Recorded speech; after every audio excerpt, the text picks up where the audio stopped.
Portland is so close, but high above, United Flight 173 is running out of fuel. The crew is busy with a landing gear problem, not noticing that fuel is running out. Below, the city sleeps, unaware of the danger in the sky.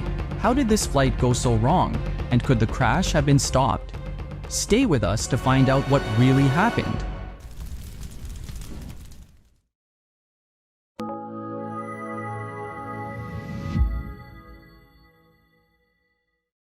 This is the story of United Flight 173.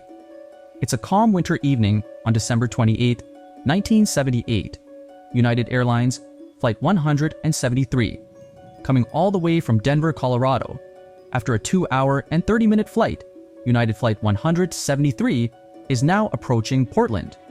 As Flight 173 begins its final approach to Portland International Airport, the crew is confident that the hardest part of the journey is behind them. The plane has been cruising smoothly for over 2 hours, having left Denver, Colorado, just after 3:45 p.m. The sky is clear, and the city of Portland is waiting below.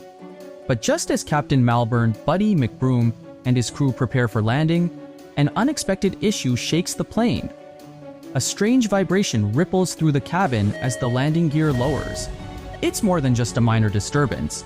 The aircraft is shaking in ways it shouldn't. But that's not the worst part.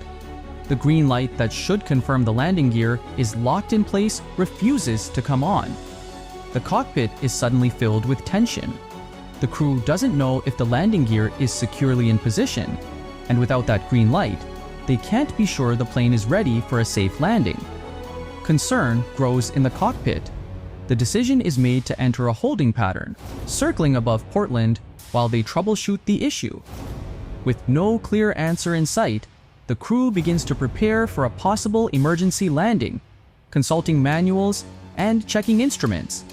The plane drifts in the sky, waiting for a solution. The minutes stretch into what feels like hours, and the city below remains blissfully unaware of the drama unfolding in the sky. As the crew tries to troubleshoot the landing gear issue, something far more critical is unfolding. The fuel levels are dangerously low. The engines begin to sputter and fail without warning.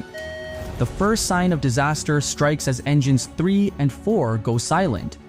Heavy, did you figure anything out yet about how much longer? Yeah, I have indication gear is abnormal. It would be our intention in about 5 minutes to land on 28 left. We would like the equipment standing by. Our indications are that the gear is down and locked. We've got our people prepared for an evacuation in the event that should become necessary.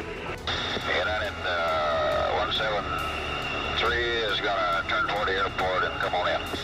Okay, now you want to do it on a visual, is that what you want? Yeah. Okay, yeah, 173 Heavy, turn left heading 360 and verify you do have the airport inside.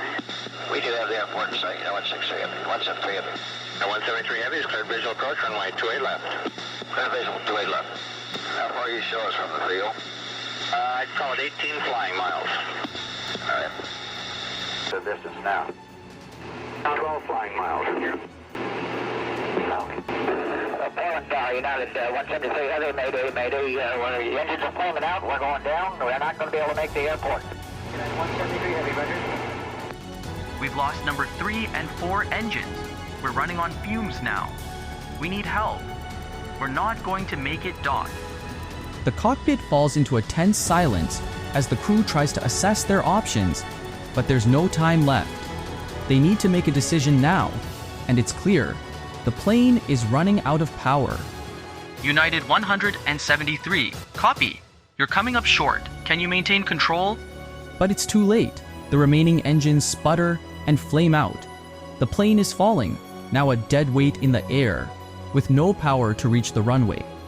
The situation is becoming desperate, Dot. The first sign of disaster comes when engines 3 and 4 flame out without warning, cutting the plane's power in half. The crew is caught off guard, panic creeping into their voices as the realization hits. They no longer have enough power to stay in the air. With no time to waste, Captain McBroom orders the remaining engines to be pushed to their limit, hoping for a miracle. But there's no miracle. As the aircraft lines up for a final, desperate attempt at landing, the last two engines sputter and fail. The plane is now a dead weight, plummeting towards the earth with no power to guide it. The cockpit falls eerily silent as the crew's worst fears are realized. Their plane is falling from the sky. At 6:15 p.m. PST, Flight 173 crashes into a suburban Portland neighborhood, just 6 miles from the airport. The ground shakes as the massive aircraft impacts the earth, sending debris flying across a quiet residential area. Neighbors rush outside in a panic. Hearing the explosion and seeing the smoke billowing from the wreckage, the horror of what has just happened becomes clear to everyone. But there's still hope. Emergency responders, including Air Force Reserve helicopters conducting routine training flights in the area, scramble to the scene. Despite the tragedy, there are survivors. Of the 189 people on board, 10 lose their lives, including 2 of the crew members and 8 passengers. But shockingly, many others survive with injuries. The local hospitals are flooded with casualties, and the quick response from rescue teams makes all the difference in saving lives.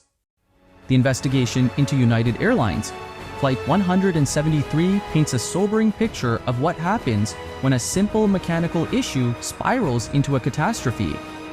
It wasn't just a failure of the landing gear, but a failure in how the crew managed the situation.